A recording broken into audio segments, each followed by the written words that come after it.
Silence is the language of people who already know where the power is buried. At 8:12 on a bright January morning, the 31st floor private suite above East Ontario Street glowed with pale winter light. Snow dusted the window ledge in a thin white line, and Chicago's office towers still carried faint gold lamps because the sky was the color of brushed steel. Nia Calder Davenport sat upright beneath a cashmere blanket, feeling the cool bite of the room against her fingertips, the dry taste of hospital tea still on her tongue. The chair beside her was empty. The doctors had called it a stress-induced cardiac episode, serious enough to frighten the room, but stable enough for discharge under supervision. Less than a mile away, on North Clark Street, a glass-fronted fine dining restaurant called Lumavail prepared for its grand opening with white orchids, cream carpets, and a $42,000 floral installation flown in from Los Angeles. Outside, photographers stepped around salted pavement while black cars rolled past the curb in slow, polished procession. Inside, Conrad Ellery adjusted the cuff of his Brioni suit and checked his reflection in the restaurant's mirrored host stand as if the morning had been created for his profile. He smiled perfectly. Bianca Loring stood beside him in a champagne silk dress, soft curls resting on one shoulder, her hand light on his arm, but placed exactly where cameras could see it. She laughed at something a reporter said, though the remark was not funny. Conrad leaned closer and called her the creative heartbeat of this place, letting the phrase drift into microphones from 3 local media crews and 1 lifestyle channel. Nia watched it all on a muted tablet.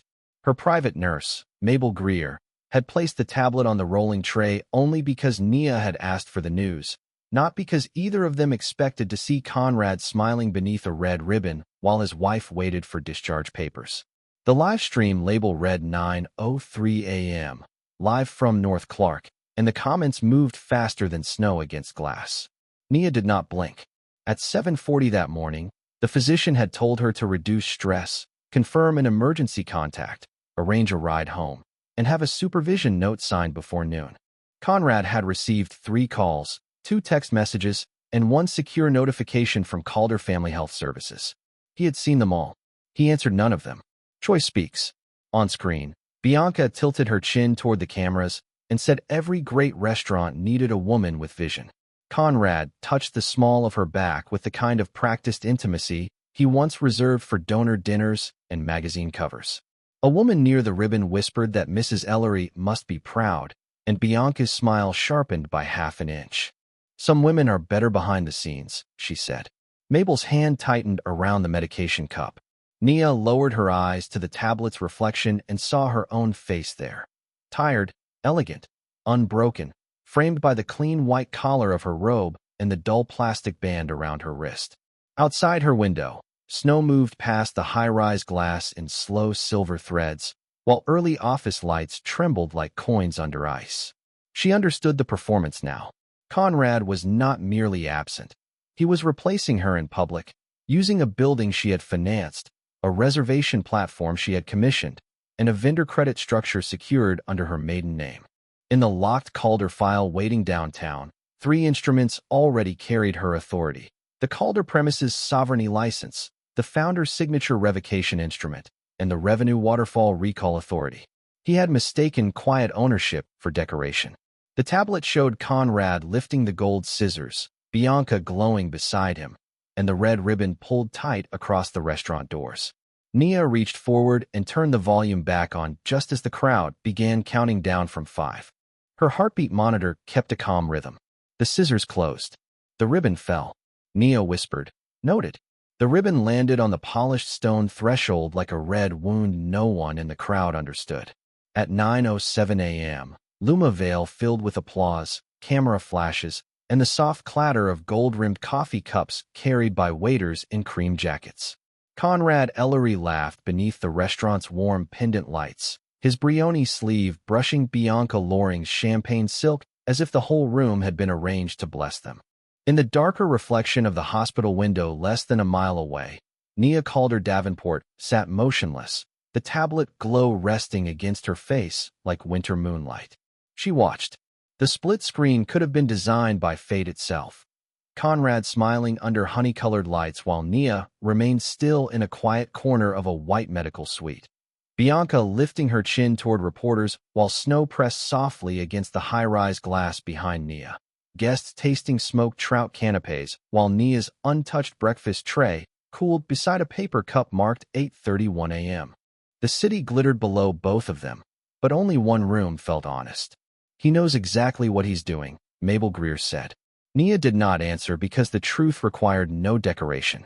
On the live stream, Conrad guided Bianca toward the host's stand, where a silver-framed reservation screen displayed names from the first private guest list Nia had built 2 years earlier. The room held 72 invited guests, for food writers, 2 neighborhood development officers, and a private investor from Lake Forest who had wired $3.8 million after reading financial projections Nia had written under her maiden name. Conrad raised a glass of sparkling cider for the cameras, careful, polished, harmless to the public eye. His cruelty wore excellent tailoring. Bianca touched the ribbon remnant with 2 fingers and said, "This place finally has the right woman in front." A few people laughed because rich rooms often mistake insult for wit when the lighting is expensive.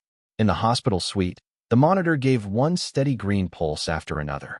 Nia's fingers moved toward the side drawer and found the slim gray folder Mabel had accepted from Nia's driver at the nurse's station that morning.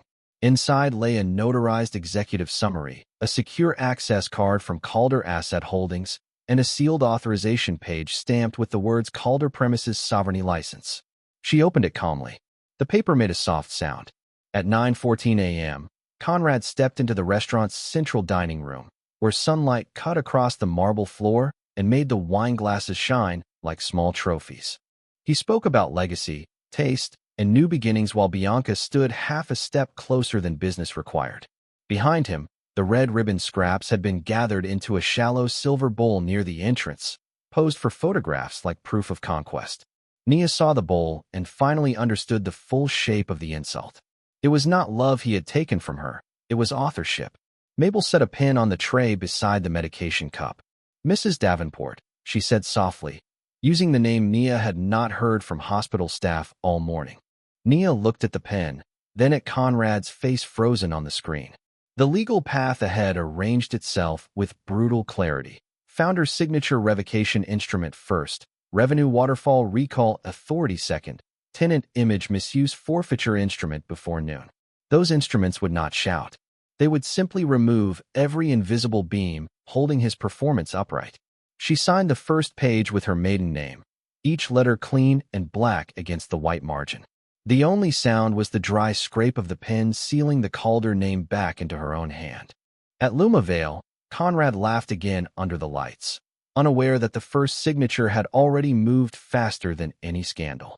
Bianca lifted the ribbon scrap for one more photograph, smiling as if she had inherited a kingdom.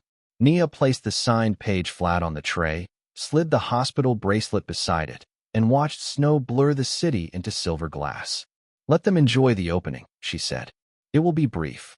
By 9:26 a.m., the discharge papers lay on Nia Calder Davenport's tray in a neat stack, their corners trembling each time the heat clicked through the hospital vent. The sky over Chicago had brightened into a cold white sheet, and snow slid down the 31st floor window in thin, quiet lines. On the tablet, Conrad Ellery stood inside Lumavail beneath amber pendant lights, smiling for a photographer from North Shore living, while Bianca Loring leaned close enough for the camera to turn implication into headline. Nia folded the blanket back. The split screen sharpened with every second. Conrad laughing in a room full of polished glass, while Nia stepped barefoot onto cool hospital tile. Bianca lifting a cream napkin to dab invisible crumbs from her lips, while Nia reached for her black coat. Guests praising the restaurant's intimate warmth, while the corner of Nia's suite stayed dim, sterile, and still. Outside, Michigan Avenue traffic moved below like slow metal through slush. "Your car is 9 minutes away," Mabel Greer said. Nia nodded once and signed the final medical release at 9:31 a.m.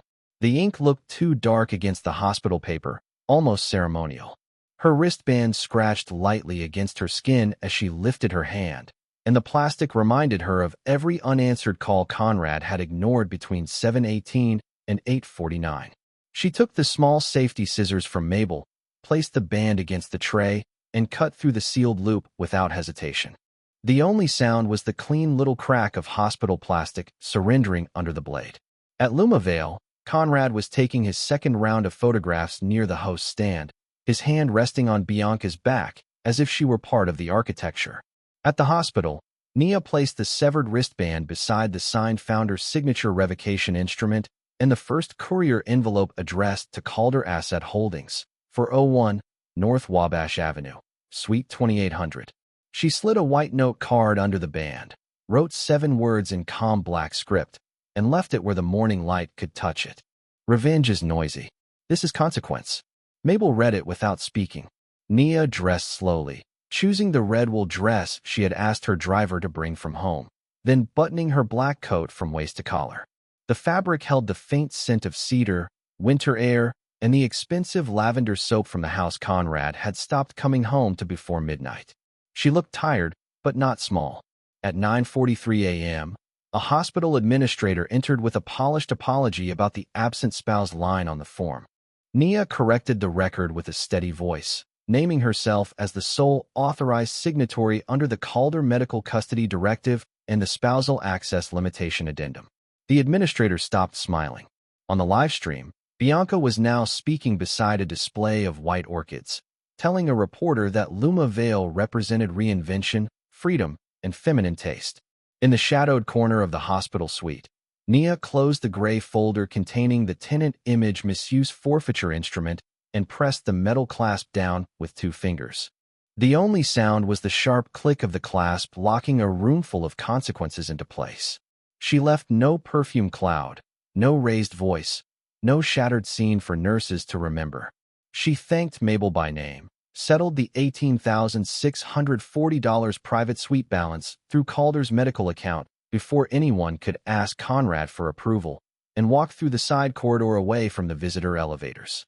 Downstairs, sunlight flashed against the glass doors of the lobby, making the snow outside appear brighter than bone china.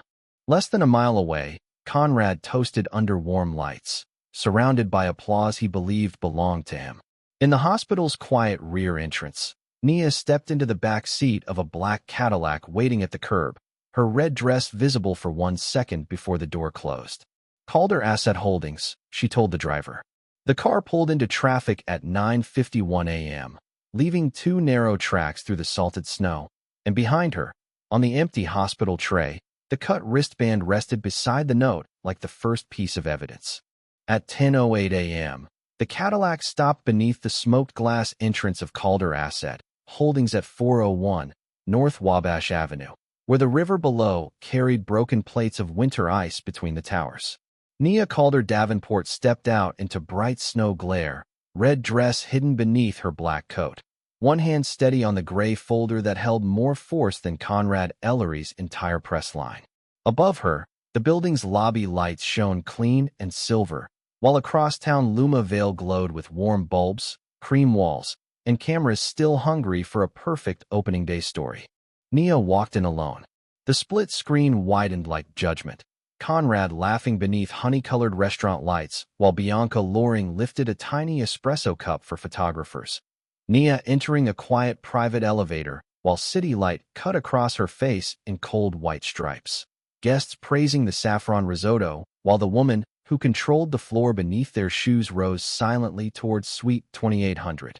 At 10:13 a.m., the elevator doors opened onto a private office lined with walnut panels, snow-bright windows, and no decorative photographs of Conrad. The receptionist stood immediately, not because Nia looked fragile, but because every person in that office knew whose name had kept Calder money safe for 12 years. Her attorney, Roscoe Venn, waited beside the conference table with 3 blue folders, 2 secure tablets, and a ceramic cup of coffee gone untouched. "We're ready," he said.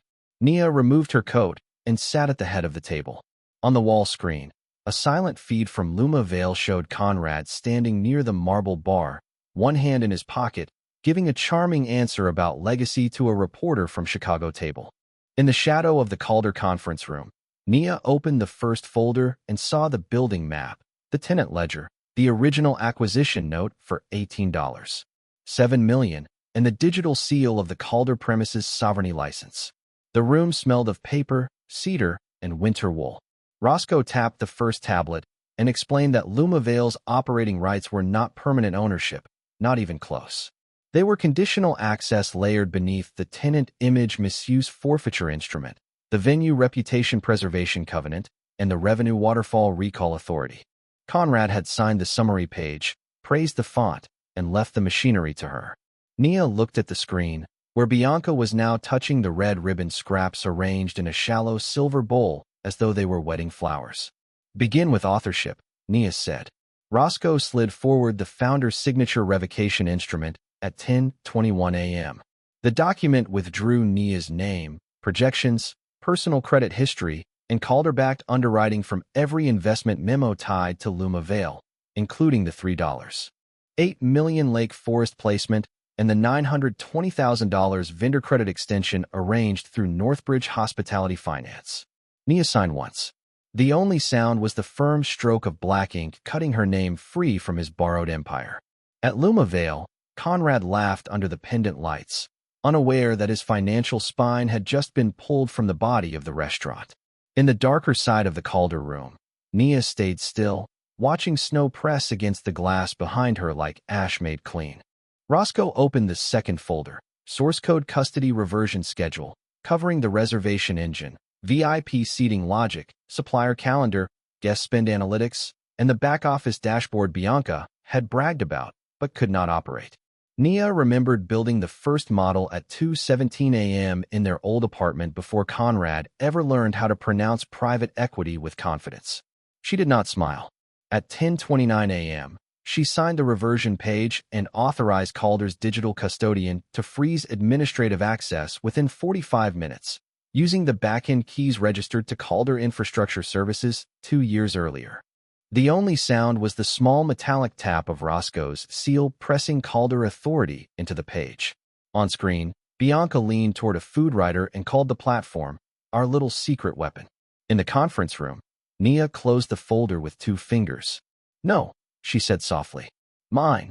At 10:37 a.m., Roscoe Venn placed the third folder in front of Nia Calder Davenport, and this one was not blue like the others.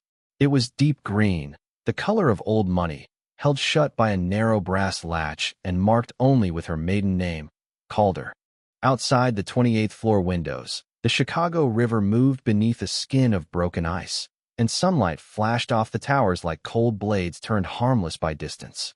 Across town, Lumavail still glowed warm and golden, with Conrad Ellery laughing beneath pendant lights while Bianca Loring accepted compliments beside a wall of white orchids she had not paid for.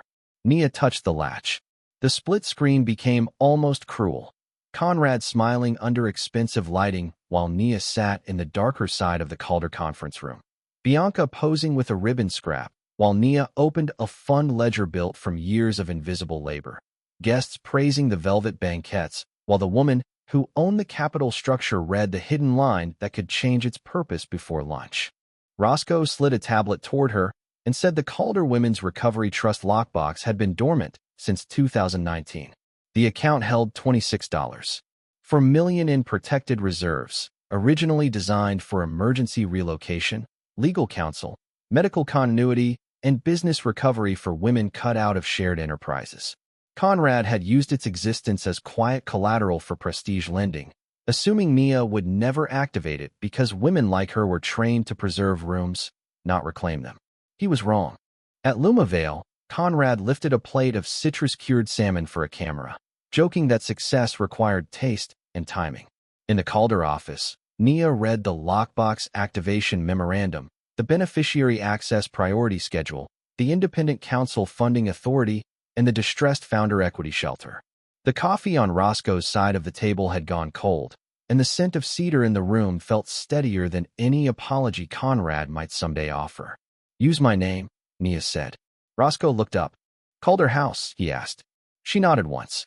At 10:44 a.m., the first pre-authorized reserve sweep released $6.2 million from the dormant lockbox into a new operating vehicle under the name Calder House, a private recovery institution for women abandoned in hospitals, erased from family companies, pressured out of equity, or used as silent credit behind louder men. Nia did not announce it on social media. She did not call a reporter. She signed the formation certificate, the medical continuity grant charter, and the founder reentry capital mandate with the same calm hand that had signed her discharge papers less than 90 minutes earlier. The only sound was the low snap of the brass latch closing after the Calder House seal slid into place. Across town, Bianca laughed too brightly as she told a lifestyle blogger that women should never be afraid to take up space. Behind her, the reservation host refreshed the screen twice, frowning when several VIP names vanished from the lunch seating grid. Conrad leaned in to fix the moment with charm, but charm could not restore access already reclaimed under the source code custody reversion schedule. The room kept smiling because rich panic often arrives in silk before it arrives in sweat. Nia watched the silent feed for 3 seconds. Then she turned the tablet face down. Roscoe presented the final page. Revenue Waterfall Recall Authority linked to the Calder Women's Recovery Trust lockbox, sweeping first receipts into a Calder-controlled escrow reserve before any profit could be distributed to Conrad's operating company. The number at the bottom read $1,184,000.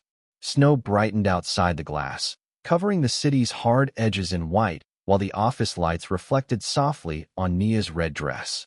She signed once more. At 10:51 a.m., the wire queue accepted the instruction. The digital stamp turned from amber to green, and the money Conrad expected to celebrate became the first protected reserve of the institution that would outlive him. Nia rose from the conference table without trembling. "Now it has a purpose," she said. At 11:06 a.m., the first sign of collapse appeared at Lumavail as a simple gray wheel spinning on the reservation screen. Conrad Ellery was still smiling beneath the warm pendant lights, one hand resting on the marble bar, telling a food columnist that great hospitality was built on confidence.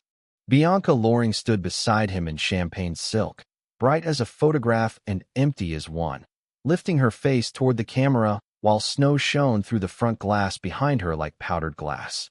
In the darker side of Calder Asset Holdings, Nia Calder Davenport stood silently before the wall screen. The split screen sharpened again, Conrad laughing under amber bulbs while Nia watched from a dim walnut-paneled room. Bianca brushing her fingers over the red ribbon scraps, while Roscoe Venn opened a secure dashboard. Guests tasting tiny spoons of truffle custard while the woman they had erased observed the restaurant's pulse flatten one system at a time. At 11:09, the VIP seating grid lost 26 names. The Lake Forest Investors table disappeared first, then the North Shore Media table, then a private party of 8 booked under a Gold Coast family office. The host tapped the screen once, twice, then looked toward Conrad with a face too pale for good service. "Small technical issue," Conrad said. He laughed louder. At Calder, Roscoe confirmed that the source code custody reversion schedule had taken control of the reservation engine, supplier calendar, and guest spend analytics at exactly 11:10 a.m. Nia did not lean forward. She did not need to watch closely to know what removal looked like. Across town, a wine distributor from Napa Valley called the general manager and requested full advance payment on a $74,000 opening allocation.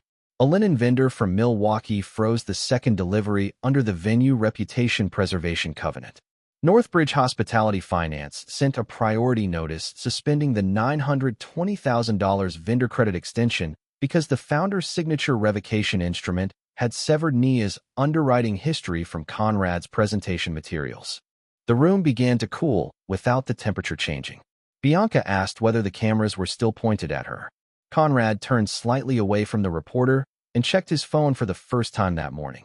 9 missed calls from operations, 3 from Northbridge, 2 from Roscoe Venn's office, and 1 secure notice titled Executive Abandonment Default Notice.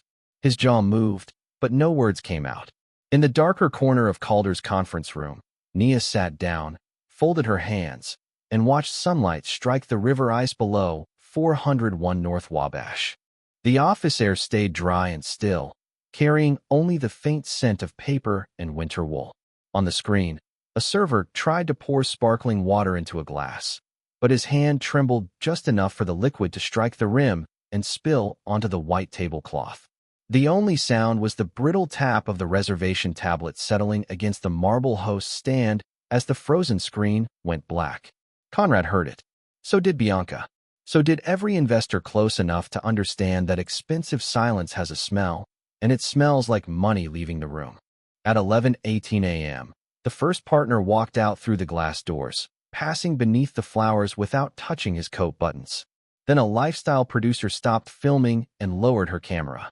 Then the Lake Forest investor stepped aside to make a call, looking at Conrad with the polite disappointment wealthy people reserve for men who have become unsafe to stand near. Conrad tried to move toward the dining room, but Bianca caught his sleeve and whispered that this could not happen on her day. Her day? Nia watched the words form on Bianca's lips, even without sound. Roscoe placed one final notice on the table: tenant image misuse forfeiture instrument, scheduled for service at noon unless Conrad vacated all claims of personal creative ownership. Nia read the first line, then capped her pen without signing yet. "Let him understand the floor first," she said. At Lumavail, Conrad looked down at the polished stone beneath his Italian shoes, still smiling for no one.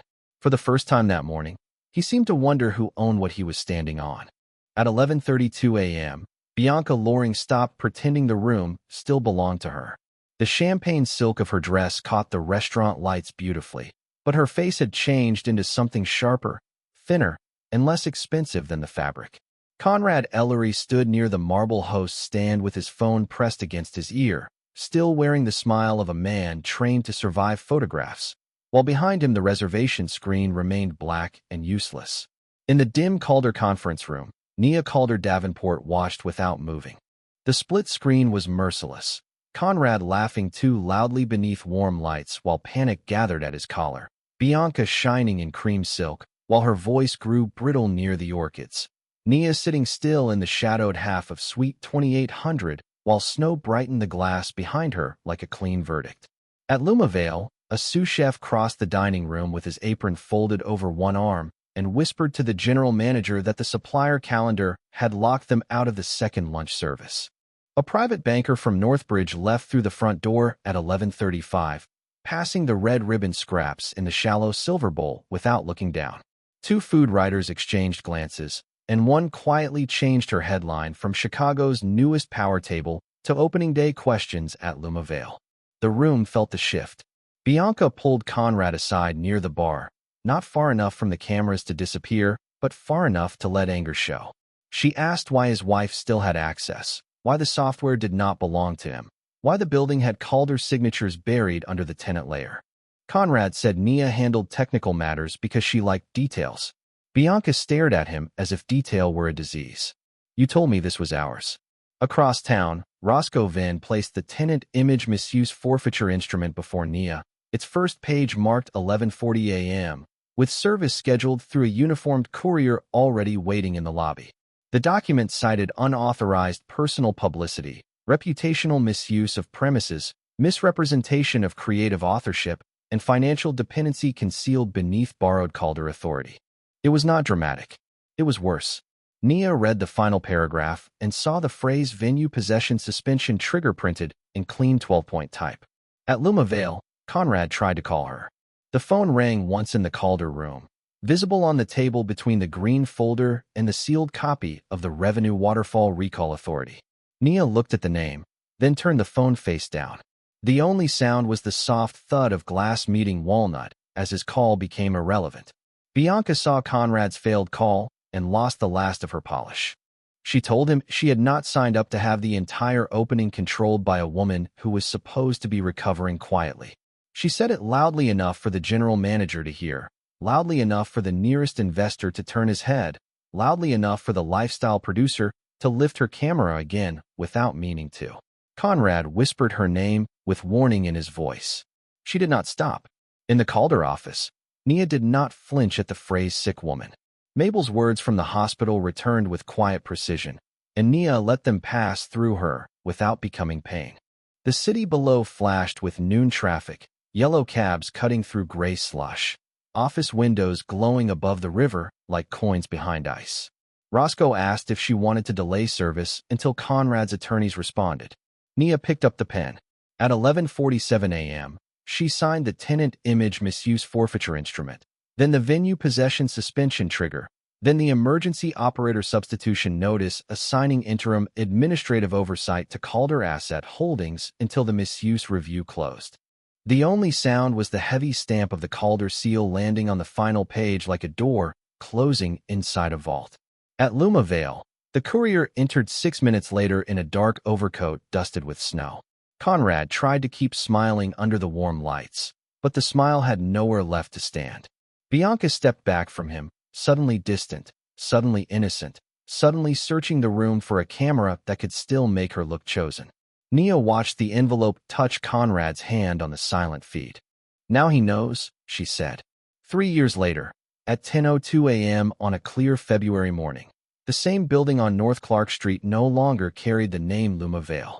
The glass frontage had been cleaned of gold lettering, the cream carpets replaced with warm oak floors, and the host stand converted into a reception desk for Calder House, where women checked in for legal clinics, medical continuity grants, and founder equity recovery sessions. Outside, fresh snow rested on the curb in bright ridges, and the downtown towers glittered under a pale sun that made Chicago look sharper than mercy. Nia Calder Davenport arrived without hurry. The split screen belonged to memory now. Conrad Ellery once laughing beneath pendant lights while Nia sat in a shadowed hospital corner. Bianca Loring once glowing beside ribbon scraps, while Nia signed documents in a dark walnut room. A restaurant once pretending to be a kingdom while the true owner watched from silence. Now the lights were hers. Nia stepped from a black sedan at 10:07, wearing a deep red tailored dress beneath a camel coat, her hair smooth, her posture effortless, her face calm enough to make cameras lower themselves. A discreet brass plaque near the entrance read Calder House Women's Recovery Institute, established 2023, and beneath it, in smaller letters, property stewardship held under Calder Premises Sovereignty License. Inside, 36 women waited for the morning panel, including a bakery founder from Milwaukee, a nurse from Evanston, a software engineer from Detroit, and a former restaurant manager who had crossed 212 miles by train to learn how to protect her ownership papers. Nia noticed every face. At 10:18, in the auditorium that had once been Lumavail's dining room, the city light poured through the glass walls and struck the stage where Bianca had once posed with orchids. There were no orchids now, only plain white tulips in stone bowls, scholarship folders, and a row of tablets loaded with templates for founder equity preservation instruments, medical continuity grant charters, distressed founder equity shelters, and independent counsel funding authorities. The room smelled of coffee, wool coats, clean paper, and winter air. Nia took the podium. Across the back wall, a silent archival photograph from opening day appeared for 5 seconds as part of the Institute's case study exhibit. Conrad smiling under amber lights, Bianca in champagne silk, the red ribbon scraps in their shallow silver bowl. Then the image dissolved into a ledger showing $41.6 million in recovered assets, 1,782 funded legal consultations, and 419 women returned to ownership positions. The audience went still. Nia did not mention revenge. She spoke about documentation, signatures, medical absence, financial authorship, and the danger of letting affection become the only record of contribution. She said a woman could love deeply and still keep copies. She said dignity was not silence when silence erased the truth. At the rear entrance, Conrad Ellery stood beneath a shadowed overhang. Thinner now, gray at the temples, his coat expensive but no longer powerful. He had not been invited as a guest. He had come because the building had reopened without him, because the woman he once treated like background had turned his most public failure into a working institution. A staff member handed him a visitor badge with no title beneath his name. The only sound was the soft tear of the adhesive backing as Conrad pressed the badge to his coat and became ordinary. Nia saw him from the stage. She did not pause.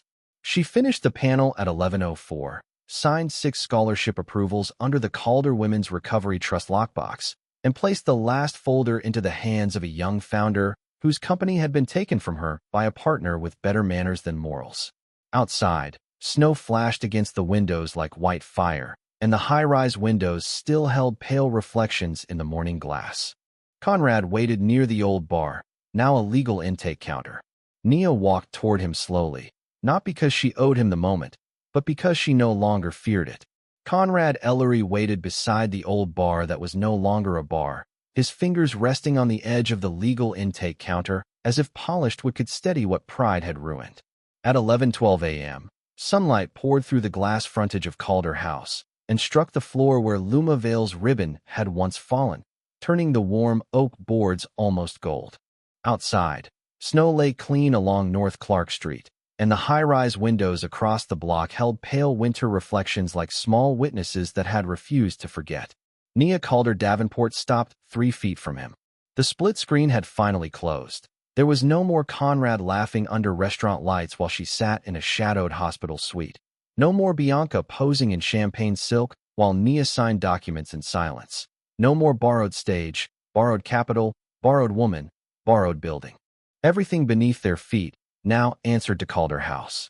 Conrad looked at the brass plaque by the entrance, then at the women moving through the lobby with folders, laptops, winter coats, and the serious faces of people rebuilding more than businesses. "You really kept it," he said. Nia followed his glance to the room that had once been his public triumph and her private insult. She remembered the hospital bracelet on the tray, the muted tablet, the ribbon scraps in the shallow silver bowl, the cold click of the Calder seal, and the exact moment he learned the building had never been his. "I didn't keep it," she said. "I returned it to purpose."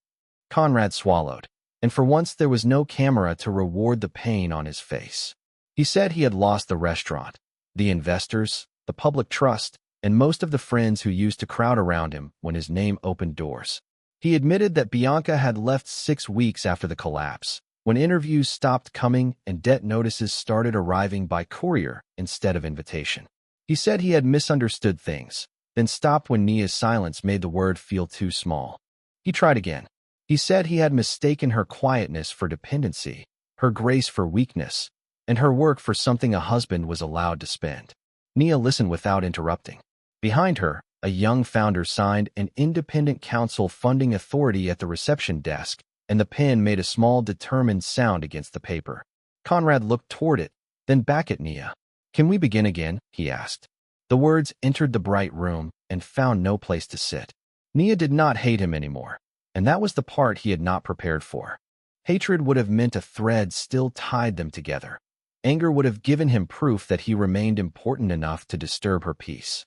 Instead, she carried the calm of a woman who had already walked out of the hospital, taken back the building, redirected the money, restored the code, rebuilt the purpose, and outgrown the room where he once tried to erase her.